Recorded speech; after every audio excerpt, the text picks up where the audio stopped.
ایک شخص نے 4 آدمیوں کو ایک درہم دیا کہ بازار سے کچھ خرید لیں۔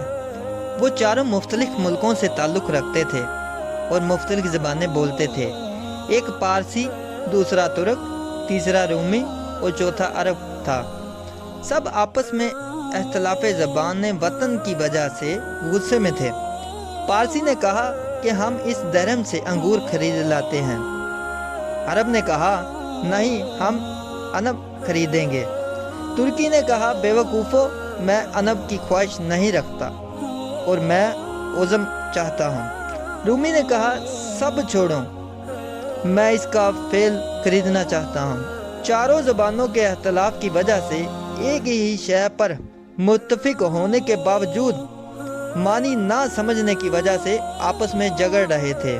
اگر کوئی اور زبانوں کو سمجھنے والا مرشد ان میں ہوتا تو وہ ان کے جھگڑوں کو ختم کرا دیتا، جیسا حضرت محمد مصطفیٰ صلی اللہ علیہ وآلہ وسلم کی مدینہ آمد سے اوس اور خزرج کے درمیان جھگڑے ختم ہو گئے۔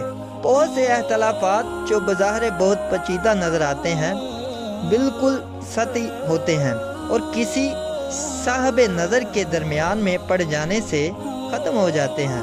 اختلاف کرنے کی بجائے کسی صاحب نظر سے رائے اور مشورہ کرنا بہتر ہے۔ ناظرین، آپ سب دوستوں سے گزارش ہے کہ ہمارے چینل کو سبسکرائب کیجئے، ویڈیو کو لائک اور شیئر کیجئے تاکہ ہماری آنے والی ویڈیو آپ تک بر وقت پہنچ سکے۔ آپ کا بہت بہت شکریہ۔